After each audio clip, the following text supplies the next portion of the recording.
The Varieties of Religious Experience by William James. Lecture 8. The Divided Self and the Process of its Unification. The last lecture was a painful one, dealing as it did with evil as a pervasive element of the world we live in. At the close of it, we were brought into full view with the contrast between the two ways of looking at life which are characteristic, respectively, of what we called the healthy-minded, who need to be born only once, and of the sick souls, who must be twice born in order to be happy. The result is two different conceptions of the universe of our experience. In the religion of the once-born, the world is a sort of rectilinear or one-storied affair, whose accounts are kept in one denomination, whose parts have just the values which naturally they appear to have, and of which a simple algebraic sum of pluses and minuses will give the total worth. Happiness and religious peace consist in living on the plus side of the account. In the religion of the twice-born, on the other hand, the world is a double-storied mystery. Peace cannot be reached by the simple addition of pluses and elimination of minuses from life. Natural good is not simply insufficient in amount and transient. There lurks a falsity in its very being. Cancelled as it all is by death, if not by earlier enemies, it gives no final balance, and can never be the thing intended for our lasting worship. It keeps us from our real good, rather, and renunciation and despair of it are our first step in the direction of the truth. There are two lives, the natural and the spiritual, and we must lose the one before we can participate in the other. In their extreme forms of pure naturalism and pure salvationism, the two types are violently contrasted, though here, as in most other current classifications, the radical extremes are somewhat ideal abstractions, and the concrete human beings whom we oftenest meet are intermediate varieties and mixtures. Practically, however, you all recognize the difference. You understand, for example, the disdain of the Methodist convert for the mere sky-blue healthy-minded moralist, and you likewise enter into the aversion of the latter to what seems to him the diseased subjectivism of the Methodist, dying to live, as he calls it, and making a paradox of the inversion of natural appearances the essence of God's truth. Footnote. Example given. Quote, "Our young people are diseased with the theological problems of original sin, origin of evil, predestination, and the like. These never presented a practical difficulty to any man, never darkened across any man's road, who did not go out of his way to seek them. These are the soul's mumps and measles and whooping coughs." Close quote. End footnote. The psychological basis of the twice-born character seems to be a certain discordancy or heterogeneity in the native temperament of the subject, an incompletely unified moral and intellectual constitution. Alphonse Daudet writes, "Homo duplex, homo duplex. The first time that I perceived that I was two was at the death of my brother Henry, when my father cried out so dramatically, 'He is dead! He is dead!' While my first self wept, my second self thought, how truly given was that cry! How fine it would be at the theater!" I was then 14 years old. This horrible duality has often given me matter for reflection. Oh, this terrible second me, always seated whilst the other is on foot, acting, living, suffering, bestirring itself. This second me that I have never been able to intoxicate, to make shed tears, or put to sleep. And how it sees into things, and how it mocks." Close quote. Recent works on the psychology of character have had much to say upon this point. Some persons are born with an inner constitution which is harmonious and well balanced from the outset. Their impulses are consistent with one another. Their will follows without trouble the guidance of their intellect. Their passions are not excessive, and their lives are little haunted by regrets. Others are oppositely constituted, and are so in degrees which may vary from something so slight as to result in a merely odd or whimsical inconsistency, to a discordancy of which the consequences may be inconvenient in the extreme. Of the more innocent kinds of heterogeneity, I find a good example in Mrs. Annie Besant's autobiography. Quote, "I have ever been the queerest mixture of weakness and strength, and have paid heavily for the weakness. As a child, I used to suffer tortures of shyness, and if my shoelace was untied, would feel shamefacedly that every eye was fixed on the unlucky string. As a girl, I would shirk away from strangers, and think myself unwanted and unliked, so that I was full of eager gratitude to anyone who noticed me kindly. As the young mistress of a house, I was afraid of my servants, and would let the careless work pass, rather than bear the pain of reproving the ill-doer. When I have been lecturing and debating with no lack of spirit on the platform, I have preferred to go without what I wanted at the hotel rather than to ring and make the waiter fetch it. Combative on the platform in defense of any cause I cared for, I shrink from quarrel or disapproval in the house, and am a coward at heart in private while a good fighter in public. How often have I passed unhappy quarters of an hour screwing up my courage to find fault with some subordinate whom my duty compelled me to reprove, and how often I have jeered at myself for a fraud as the doughty platform combatant, when shrinking from blaming some lad or lass for doing their work badly. An unkind look or word has availed to make me shrink into myself as a snail into its shell, while on the platform opposition makes me speak my best." Close quote. This amount of inconsistency will only count as amiable weakness, but a stronger degree of heterogeneity may make havoc of the subject's life. There are persons whose existence is little more than a series of zigzags, as now one tendency and now another gets the upper hand. Their spirit wars with their flesh. They wish for incompatibles. Wayward impulses interrupt their most deliberate plans, and their lives are one long drama of repentance and of effort to repair misdemeanors and mistakes. Heterogeneous personality has been explained as the result of inheritance. The traits of character of incompatible and antagonistic ancestors are supposed to be preserved alongside of each other. This explanation may pass for what it is worth. It certainly needs corroboration. But whatever the cause of heterogeneous personality may be, we find the extreme examples of it in the psychopathic temperament, of which I spoke in my first lecture. All writers about this temperament make the inner heterogeneity prominent in their descriptions. Frequently, indeed, it is only this trait that leads us to ascribe that temperament to a man at all. A dégénère supérieur is simply a man of sensibility in many directions, who finds more difficulty than is common in keeping his spiritual house in order and running his furrow straight, because his feelings and impulses are too keen and too discrepant mutually. In the haunting and insistent ideas, in the irrational impulses, the morbid scruples, dreads, and inhibitions which beset the psychopathic temperament when it is thoroughly pronounced, we have exquisite examples of heterogeneous personality. Bunyan had an obsession of the words, "Sell Christ for this, sell him for that, sell him," which would run through his mind 100 times together, until one day, out of breath with retorting, I will not, he impulsively said, "Let him go if he will." And this loss of the battle kept him in despair for over a year.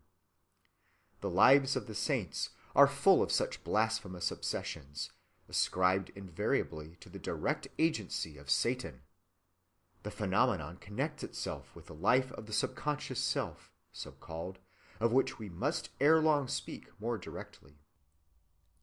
Now, in all of us, however constituted, but to a degree the greater in proportion as we are intense and sensitive and subject to diversified temptations, and to the greatest possible degree if we are decidedly psychopathic, does the normal evolution of character chiefly consist in the straightening out and unifying of the inner self. The higher and the lower feelings, the useful and the erring impulses, begin by being a comparative chaos within us. They must end by forming a stable system of functions in right subordination. Unhappiness is apt to characterize the period of order-making and struggle. If the individual be of tender conscience and religiously quickened, the unhappiness will take the form of moral remorse and compunction, of feeling inwardly vile and wrong, and of standing in false relations to the author of one's being and appointer of one's spiritual fate. This is the religious melancholy and conviction of sin that have played so large a part in the history of Protestant Christianity. The man's interior is a battleground for what he feels to be two deadly hostile selves, one actual, the other ideal. As Victor Hugo makes his Mohammed say, Je suis le Chamville des sublimes combats, tantôt l'homme d'en haut et tantôt l'homme d'en bas. Et le mal dans ma bouche avec le bien alterne, comme dans le désert le sable et la citerne. Wrong living, impotent aspirations. What I would, that do I not, but what I hate, that do I, as St. Paul says. Self-loathing, self-despair, an unintelligible and intolerable burden, to which one is mysteriously the heir. Let me quote from some typical cases of discordant personality, with melancholy in the form of self-condemnation and sense of sin.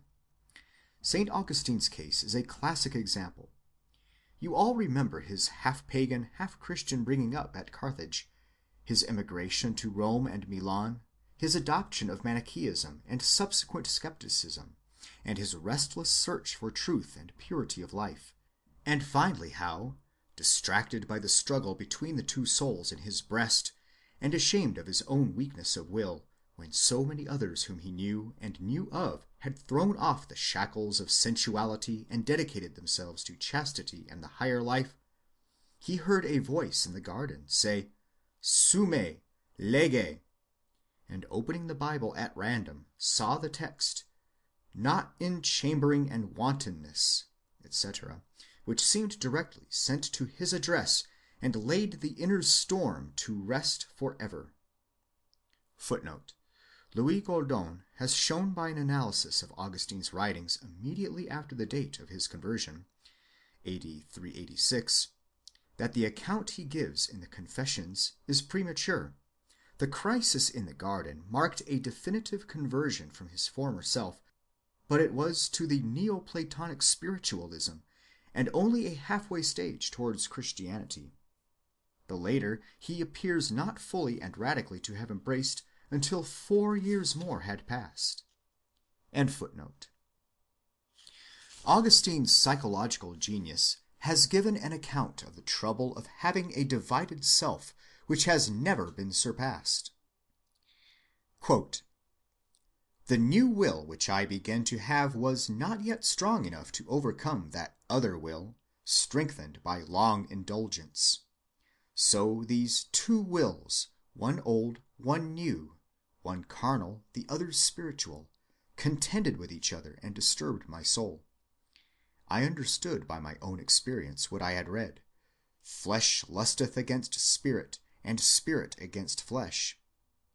It was myself, indeed, in both the wills, yet more myself in that which I approved in myself than in that which I disapproved in myself. Yet it was through myself that habit had attained so fierce a mastery over me, because I had willingly come whither I willed not. Still bound to earth, I refused, O God, to fight on thy side, as much afraid to be freed from all bonds, as I ought to have feared being trammeled by them. Thus the thoughts by which I meditated upon thee were like the efforts of one who would awake, but being overpowered with sleepiness, is soon asleep again. Often does a man, when heavy sleepiness is on his limbs, defer to shake it off, and though not approving it, encourage it. Even so, I was sure it was better to surrender to thy love than to yield to my own lusts. Yet, though the former course convinced me, the latter pleased and held me bound. There was naught in me to answer thy call, "Awake, thou sleeper," but only drawling, drowsy words, "Presently, yes, presently, wait a little while." But the presently had no present, and the little while grew long. For I was afraid thou wouldest hear me too soon, and heal me at once of my disease of lust, which I wished to satiate rather than to see extinguished. With what lashes of words did I not scourge my own soul! Yet it shrank back, it refused, though it had no excuse to offer. I said within myself, "Come, let it be done now." And as I said it, I was on the point of the resolve. I all but did it, yet I did not do it. And I made another effort, and almost succeeded, yet I did not reach it, and did not grasp it, hesitating to die to death and live to life, and the evil to which I was so wonted held me more than the better life I had not tried. Close quote. There could be no more perfect description of the divided will, when the higher wishes lack just that last acuteness, that touch of explosive intensity, of dynamogenic quality, to use the slang of the psychologists, that enables them to burst their shell and make irruption efficaciously into life and quell the lower tendencies forever.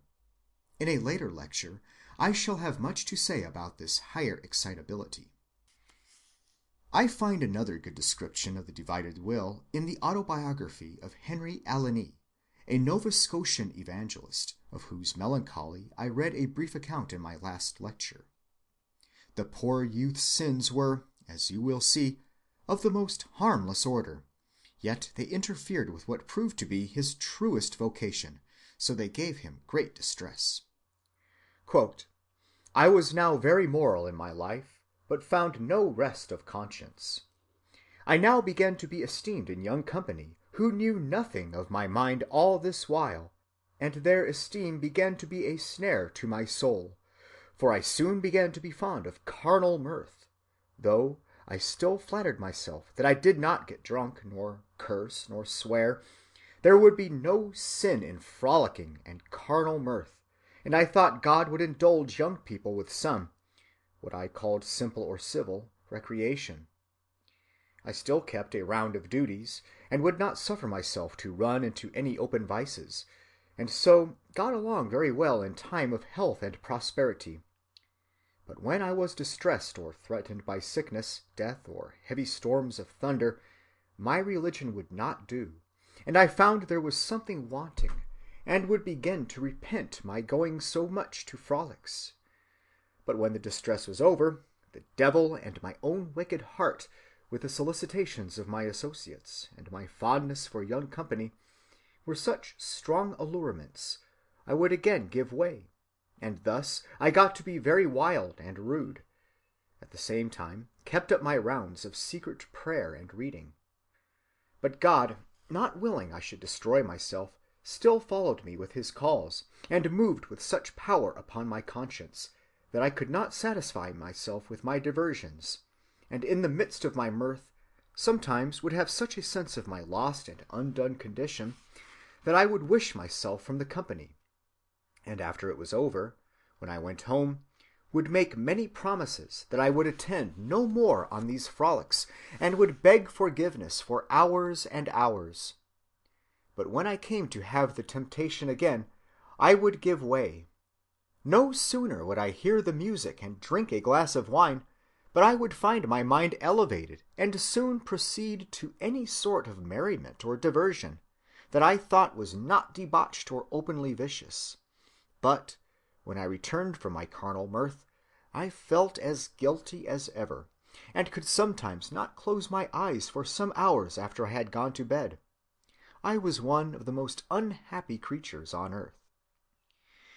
Sometimes I would leave the company, often speaking to the fiddler to cease from playing as if I was tired, and go out and walk about crying and praying as if my heart would break, and beseeching God that he would not cut me off, nor give me up to hardness of heart. Oh, what unhappy hours and nights I thus wore away! When I met sometimes with merry companions, and my heart was ready to sink, I would labor to put on as cheerful a countenance as possible, that they might not distrust anything, and sometimes would begin some discourse with young men or young women on purpose, or propose a merry song, lest the distress of my soul would be discovered or mistrusted, when at the same time I would then rather have been in a wilderness in exile than with them or any of their pleasures or enjoyments. Thus, for many months when I was in company, I would act the hypocrite and feign a merry heart, but at the same time would endeavor as much as I could to shun their company. O wretched and unhappy mortal that I was! Everything I did and wherever I went, I was still in a storm, and yet I continued to be the chief contriver and ringleader of the frolics for many months after, though it was a toil and torment to attend them. But the devil and my own wicked heart drove me about like a slave, telling me that I must do this and do that, and bear this and bear that, and turn here and turn there, to keep my credit up and retain the esteem of my associates. And all this while I continued as strict as possible in my duties, and left no stone unturned to pacify my conscience, watching even against my thoughts, and praying continually wherever I went, for I did not think there was any sin in my conduct when I was among carnal company, because I did not take any satisfaction there, but only followed it, I thought, for sufficient reasons. But still, all that I did or could do, conscience would roar night and day." Close quote. Saint Augustine and Alani both emerged into the smooth waters of inner unity and peace, and I shall next ask you to consider more closely some of the peculiarities of the process of unification when it occurs. It may come gradually, or it may occur abruptly. It may come through altered feelings, or through altered powers of action, or it may come through new intellectual insights, or through experiences which we shall later have to designate as mystical. However it come, it brings a characteristic sort of relief, and never such extreme relief as when it is cast into the religious mold. Happiness, happiness! Religion is only one of the ways in which men gain that gift. Easily, permanently, and successfully, it often transforms the most intolerable misery into the profoundest and most enduring happiness. But to find religion is only one out of many ways of reaching unity, and the process of remedying inner incompleteness and reducing inner discord is a general psychological process, which may take place with any sort of mental material, and need not necessarily assume the religious form.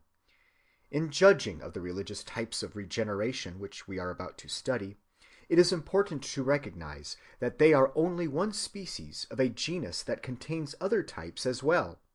For example, the new birth may be away from religion into incredulity, or it may be from moral scrupulosity into freedom and license, or it may be produced by the irruption into the individual's life of some new stimulus or passion, such as love, ambition, cupidity, revenge, or patriotic devotion. In all these instances, we have precisely the same psychological form of event, a firmness, stability, and equilibrium succeeding a period of storm and stress and inconsistency. In these non-religious cases, the new man may also be born either gradually or suddenly. The French philosopher Gifford has left an eloquent memorial of his own counter-conversion, as the transition from orthodoxy to infidelity has been well styled by Mr. Starbuck. Gifford's doubts had long harassed him, but he dates his final crisis from a certain night when his disbelief grew fixed and stable, and where the immediate result was sadness at the illusions he had lost. Gifford writes, quote, "I shall never forget that night of December in which the veil that concealed from me my own incredulity was torn.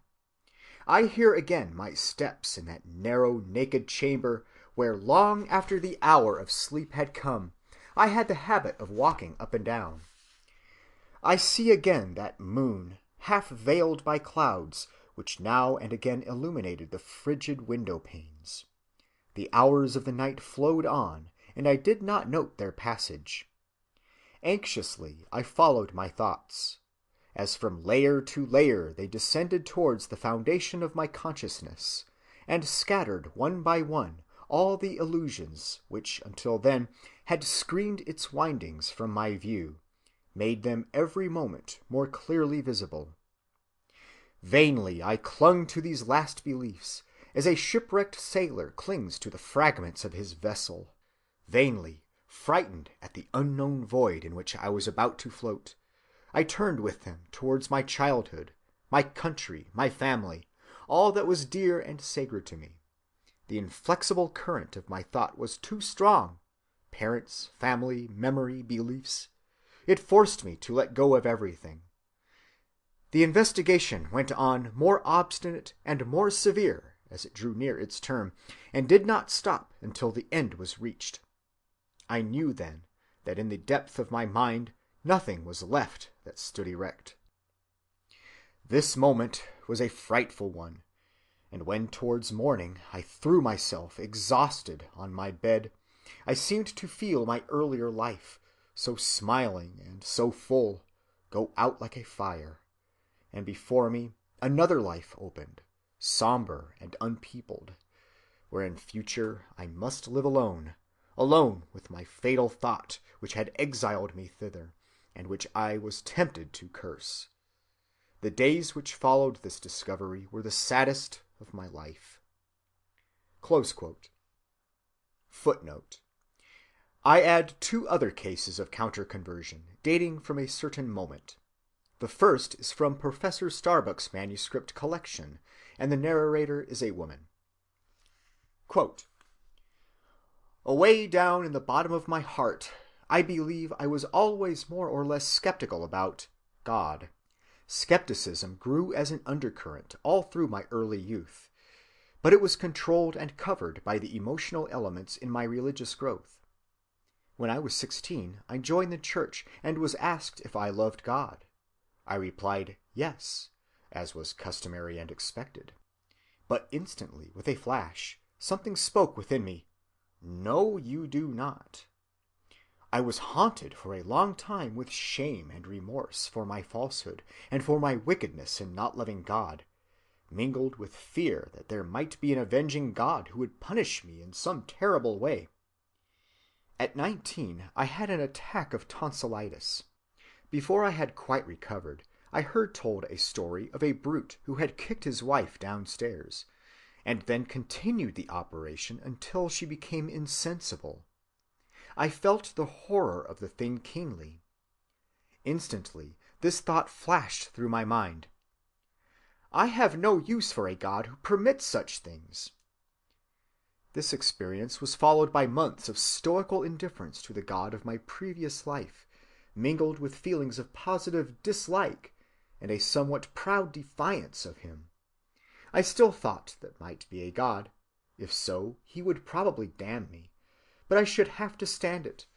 I felt very little fear and no desire to propitiate him. I have never had any personal relations with him since this painful experience." Close quote. This second case exemplifies how small an additional stimulus will overthrow the mind into a new state of equilibrium, when the process of preparation and incubation has proceeded far enough. It is like the proverbial last straw added to the camel's burden, or that touch of a needle which makes the salt in a supersaturated fluid suddenly begin to crystallize out. Tolstoy writes, quote, "S., a frank and intelligent man, told me as follows how he ceased to believe. He was 26 years old when, one day on a hunting expedition, the time for sleep having come, he set himself to pray according to the custom he had held from childhood. His brother, who was hunting with him, lay upon the hay and looked at him. When S. had finished his prayer and was turning to sleep, the brother said, 'Do you still keep up that thing?' Nothing more was said.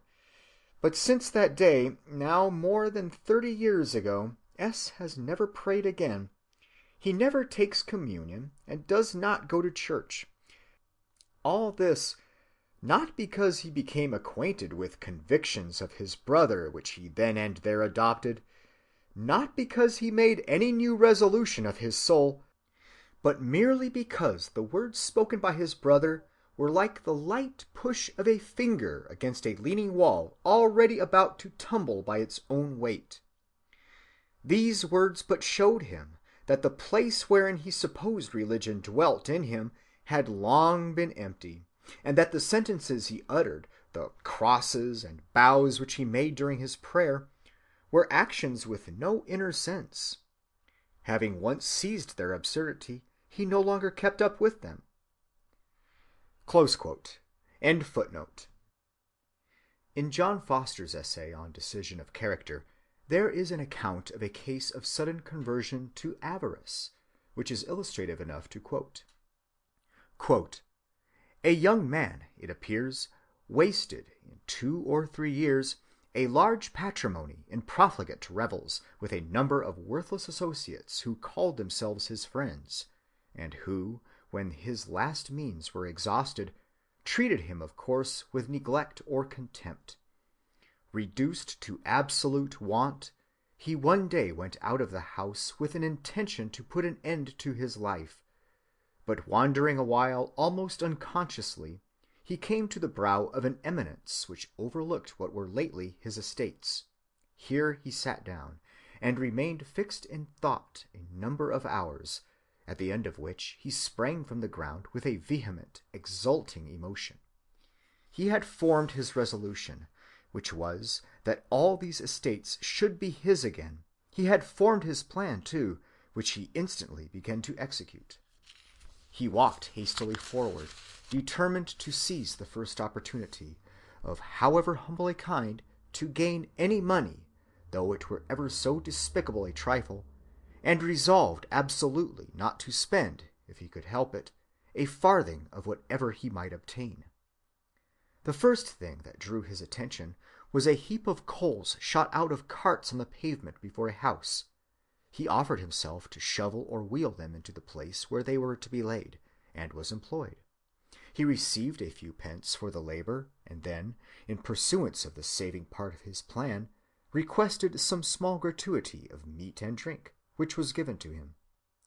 He then looked out for the next thing that might chance, and went with indefatigable industry through a succession of servile employments in different places, of longer and shorter duration, still scrupulous in avoiding, as far as possible, the expense of a penny.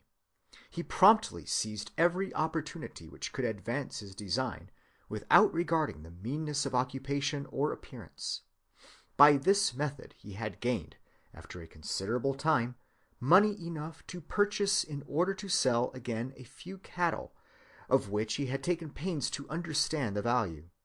He speedily but cautiously turned his first gains into second advantages, retained without a single deviation his extreme parsimony, and thus advanced by degrees into larger transactions and incipient wealth. I did not hear or have forgotten the continued course of his life, but the final result was that he more than recovered his lost possessions, and died an inveterate miser worth £60,000. Close quote.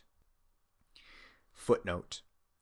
I subjoin an additional document which has come into my possession and which represents in a vivid way what is probably a very frequent sort of conversion, if the opposite of falling in love, falling out of love, may be so termed. Falling in love also conforms frequently to this type, a latent process of unconscious preparation, often preceding a sudden awakening to the fact that the mischief is irretrievably done. The free and easy tone in this narrative gives it a sincerity that speaks for itself. Quote, "For 2 years of this time I went through a very bad experience, which almost drove me mad. I had fallen violently in love with a girl, who, young as she was, had a spirit of coquetry like a cat. As I look back on her now, I hate her, and wonder how I could ever have fallen so low as to be worked upon to such an extent by her attractions. Nevertheless, I fell into a regular fever, could think of nothing else. Whenever I was alone, I pictured her attractions, and spent most of the time, when I should have been working, in recalling our previous interviews and imagining future conversations. She was very pretty, good-humored, and jolly to the last degree, and intensely pleased with my admiration. Would give me no decided answer, yes or no, and the queer thing about it was that whilst pursuing her for her hand, I secretly knew all along that she was unfit to be a wife for me, and that she never would say yes. Although for a year we took our meals at the same boarding-house, so that I saw her continually and familiarly, our closer relations had to be largely on the sly, and this fact, together with my jealousy of another one of her male admirers, and my own conscience despising me for my uncontrollable weakness, made me so nervous and sleepless that I really thought I should become insane. I understand well those young men murdering their sweethearts, which appear so often in the papers. Nevertheless, I did love her passionately, and in some ways she did deserve it. The queer thing was that sudden and unexpected way in which it all stopped. I was going to my work after breakfast one morning, thinking as usual of her and of my misery, when, just as if some outside power laid hold of me, I found myself turning round and almost running into my room, where I immediately got out all the relics of her which I possessed, including some hair, all her notes and letters, and ambrotypes on glass. The former I made a fire of. The latter I actually crushed beneath my heel, in a sort of fierce joy of revenge and punishment. I now loathed and despised her altogether, and as for myself, I felt as if a load of disease had suddenly been removed from me. That was the end. I never spoke to her or wrote to her again in all the subsequent years, and I have never had a single moment of loving thought towards one who for so many months entirely filled my heart. In fact, I have always rather hated her memory, though now I can see that I had gone unnecessarily far in that direction. At any rate, from that happy morning onward, I regained possession of my own proper soul, and have never since fallen into any similar trap." Close quote. This seems to me an unusually clear example of two different levels of personality, inconsistent in their dictates, yet so well balanced against each other as for a long time to fill the life with discord and dissatisfaction. At last, not gradually, but in a sudden crisis, the unstable equilibrium is resolved, and this happens so unexpectedly that it is as if, to use the writer's words, some outside power laid hold. Professor Starbuck gives an analogous case, and a converse case of hatred suddenly turning into love in his Psychology of Religion, page 141. Compare the other highly curious instances which he gives on pages 137 to 144 of sudden non-religious alterations of habit or character. He seems right in conceiving all such sudden changes as results of special cerebral functions unconsciously developing until they are ready to play a controlling part, when they make irruption into the conscious life. When we treat of sudden conversion, I shall make as much use as I can of this hypothesis of subconscious incubation. Let me turn now to the kind of case, the religious case, namely, that immediately concerns us. Here is one of the simplest possible type, an account of the conversion to the systematic religion of healthy-mindedness of a man who must already have been naturally of the healthy-minded type. It shows how, when the fruit is ripe, a touch will make it fall. Mr. Horace Fletcher, in his little book called Menticulture, relates that a friend with whom he was talking of the self-control attained by the Japanese through their practice of the Buddhist discipline said, quote, "You must first get rid of anger and worry." I said, "But is that possible?" He replied, "Yes, it is possible to the Japanese and ought to be possible to us." On my way back I could think of nothing else but the words "get rid," and the idea must have continued to possess me during my sleeping hours, for the first consciousness in the morning brought back the same thought, with the revelation of a discovery which framed itself into the reasoning, if it is possible to get rid of anger and worry, why is it necessary to have them at all? I felt the strength of the argument and at once accepted the reasoning. The baby had discovered that it could walk. It would scorn to creep any longer. From the instant I realized that these cancerous spots of worry and anger were removable, they left me. With the discovery of their weakness, they were exorcised. From that time, life has had an entirely different aspect. Although from that moment the possibility and desirability of freedom from the depressing passions has been a reality to me, it took me some months to feel absolute security in my new position. But as the usual occasions for worry and anger have presented themselves over and over again, and I have been unable to feel them in the slightest degree, I no longer dread or guard against them, and I am amazed at my increased energy and vigor of mind, at my strength to meet situations of all kinds, at my disposition to love and appreciate everything. I have had occasion to travel more than 10,000 miles by rail since that morning. The same Pullman porter, conductor, hotel waiter, peddler, book agent, cabman, and others who were formerly a source of annoyance and irritation have been met, but I am not conscious of a single incivility. All at once the whole world has turned good to me. I have become, as it were, sensitive only to the rays of good. I could recount many experiences which prove a brand new condition of mind, but one will be sufficient. Without the slightest feeling of annoyance or impatience, I have seen a train that I had planned to take with a good deal of interested and pleasurable anticipation move out of the station without me, because my baggage did not arrive. The porter from the hotel came running and panting into the station just as the train pulled out of sight. When he saw me, he looked as if he feared a scolding, and began to tell of being blocked in a crowded street and unable to get out. When he had finished, I said to him, "It does not matter at all. You couldn't help it, so we will try again tomorrow. Here is your fee. I am sorry if you had all this trouble in earning it." The look of surprise that came over his face was so filled with pleasure that I was repaid on the spot for the delay in my departure. Next day he would not accept a cent for the service, and he and I are friends for life. During the first weeks of my experience, I was on guard only against worry and anger, but in the meantime, having noticed the absence of the other depressing and dwarfing passions, I began to trace a relationship, until I was convinced that they are all growths from the two roots I have specified.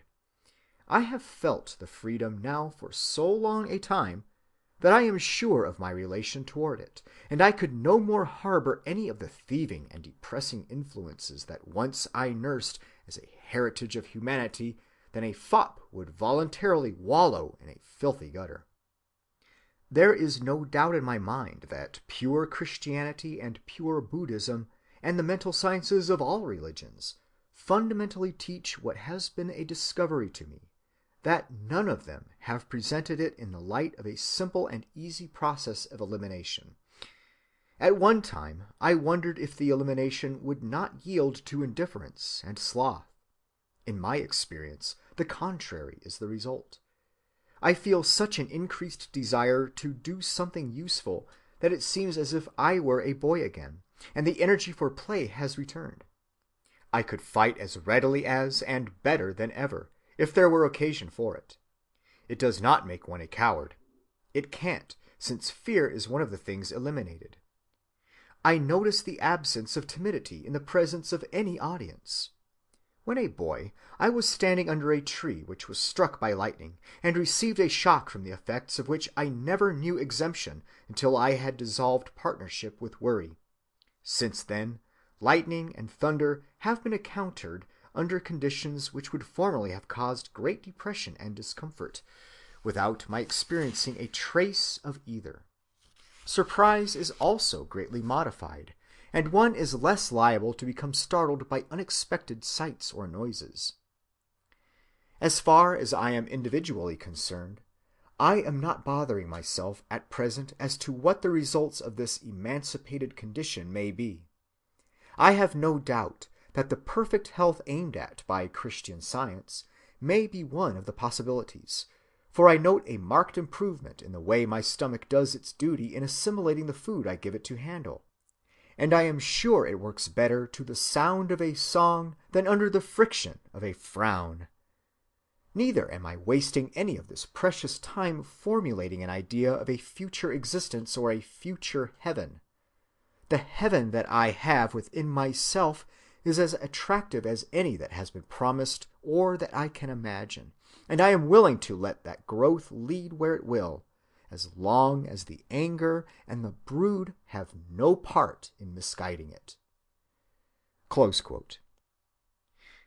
The older medicine used to speak of two ways, lysis and crisis, one gradual, the other abrupt, in which one might recover from a bodily disease. In the spiritual realm there are also two ways, one gradual, the other sudden, in which inner unification may occur. Tolstoy and Bunyan may again serve us as examples, as it happens, of the gradual way, though it must be confessed at the outset that it is hard to follow these windings of the heart of others, and one feels that their words do not reveal their total secret. However this be, Tolstoy, pursuing his unending questioning, seemed to come to one insight after another. First, he perceived that his conviction that life was meaningless took only this finite life into account. He was looking for the value of one finite term in that of another, and the whole result could only be one of those indeterminate equations in mathematics which end with infinity. Yet this is as far as the reasoning intellect by itself can go, unless irrational sentiment or faith brings in the infinite. Believe in the infinite as common people do, and life grows possible again. Quote, "Since mankind has existed, wherever life has been, there also has been the faith that gave the possibility of living. Faith is the sense of life, that sense by virtue of which man does not destroy himself, but continues to live on. It is the force whereby we live. If man did not believe that he must live for something, he would not live at all. The idea of an infinite God, of the divinity of the soul, of the union of men's actions with God, these are ideas elaborated in the infinite secret depths of human thought. They are ideas without which there would be no life, without which I myself would not exist. I began to see that I had no right to rely on my individual reasoning and neglect these answers given by faith, for they are the only answers to the question." Close quote. Yet how believe, as the common people believe, steeped as they are in grossest superstition? It is impossible, but yet their life, it is normal, it is happy, it is an answer to the question.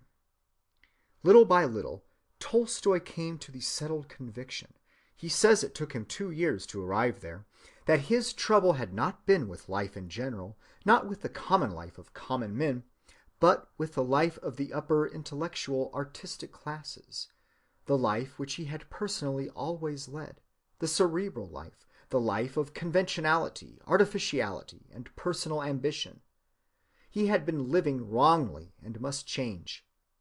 To work for animal needs, to abjure lies and vanities, to relieve common wants, to be simple, to believe in God, therein lay happiness again.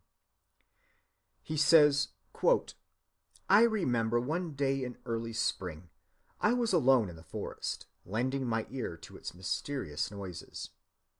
I listened, and my thought went back to what for these 3 years it always was busy with, the quest of God. But the idea of him, I said, how did I ever come by the idea? And again there arose in me, with this thought, glad aspirations towards life. Everything in me awoke and received a meaning. Why do I look farther? A voice within me asked. He is there, he is without whom one cannot live. To acknowledge God and to live are one and the same thing. God is what life is. Well then, live, seek God, and there will be no life without him. After this, things cleared up within me and about me better than ever, and the light has never wholly died away. I was saved from suicide. Just how or when the change took place I cannot tell, but as insensibly and gradually as the force of life had been annulled within me, and I had reached my moral deathbed, just as gradually and imperceptibly did the energy of life come back. And what was strange was that this energy that came back was nothing new. It was my ancient juvenile force of faith, the belief that the sole purpose of my life was to be better. I gave up the life of the conventional world, recognizing it to be no life, but a parody on life, which its superfluities simply keep us from comprehending." Close quote. And Tolstoy, thereupon, embraced the life of the peasants, and has felt right and happy, or at least relatively so, ever since. As I interpret his melancholy, then, it was not merely an accidental vitiation of his humors, though it was doubtless also that. It was logically called for by the clash between his inner character and his outer activities and aims. Although a literary artist, Tolstoy was one of those primitive oaks of men to whom the superfluities and insincerities, the cupidities, complications, and cruelties of our polite civilization are profoundly unsatisfying, and for whom the eternal veracities lie with more natural and animal things. His crisis was the getting of his soul in order, the discovery of its genuine habitat and vocation, the escape from falsehoods into what for him were ways of truth. It was the case of heterogeneous personality tardily and slowly finding its unity and level, and though not many of us can imitate Tolstoy, not having enough, perhaps, of the aboriginal human marrow in our bones, most of us may at least feel as if it might be better for us if we could. Bunyan's recovery seems to have been even slower. For years together he was alternately haunted with texts of Scripture, now up and now down, but at last with an ever-growing relief in his salvation through the blood of Christ. Quote, "My peace would be in and out 20 times a day, comfort now and trouble presently, peace now, and before I could go a furlong as full of guilt and fear as ever heart could hold." When a good text comes home to him, he writes, This gave me enough encouragement for the space of 2 or 3 hours, or this was a good day to me, I hope I shall not forget it, or the glory of these words was then so weighty on me that I was ready to swoon as I sat, yet not with grief and trouble, but with a solid joy and peace, or this made a strange seizure on my spirit, and brought light with it, and commanded a silence in my heart of all those tumultuous thoughts that before did use, like masterless hell-hounds, to roar and bellow and make a hideous noise within me. It showed me that Jesus Christ had not forsaken and cast off my soul." Close quote. Such periods accumulate until he can write, quote, "And now remained only the hinder part of the tempest, for the thunder was gone beyond me. Only some drops would still remain, and now and then would fall upon me. And at last, now did my chains fall off my legs indeed. I was loosed from my afflictions and irons. My temptations also fled away, so that from that time those dreadful scriptures of God left off to trouble me. Now went I also home rejoicing, for the grace and love of God. Now could I see myself in heaven and earth at once, in heaven by my Christ, by my head, by my righteousness and life, though on earth by my body or person. Christ was a precious Christ to my soul that night. I could scarce lie in my bed for joy and peace and triumph through Christ." Close quote. Bunyan became a minister of the gospel, and in spite of his neurotic constitution, and of the 12 years he lay in prison for his nonconformity, his life was turned to active use. He was a peacemaker and doer of good, and the immortal allegory which he wrote has brought the very spirit of religious patience home to English hearts. But neither Bunyan nor Tolstoy could become what we have called healthy-minded. They had drunk too deeply from the cup of bitterness ever to forget its taste, and their redemption is into a universe 2 stories deep. Each of them realized a good which broke the effective edge of his sadness, yet the sadness was preserved as a minor ingredient in the heart of the faith by which it was overcome. The fact of interest for us is that, as a matter of fact, they could and did find something welling up in the inner reaches of their consciousness, by which such extreme sadness could be overcome. Tolstoy does well to talk of it as that by which men live, for that is exactly what it is, a stimulus, an excitement, a faith, a force that reinfuses the positive willingness to live, even in full presence of the evil perceptions that erewhile made life seem unbearable. For Tolstoy's perceptions of evil appear within their sphere to have remained unmodified. His later works show him implacable to the whole system of official values. The ignobility of fashionable life, the infamies of empire, the spuriousness of the church, the vain conceit of the professions, the meanness and cruelties that go with great success, and every other pompous crime and lying institution of this world. To all patience with such things, his experience has been for him a permanent ministry of death. Bunyan also leaves this world to the enemy.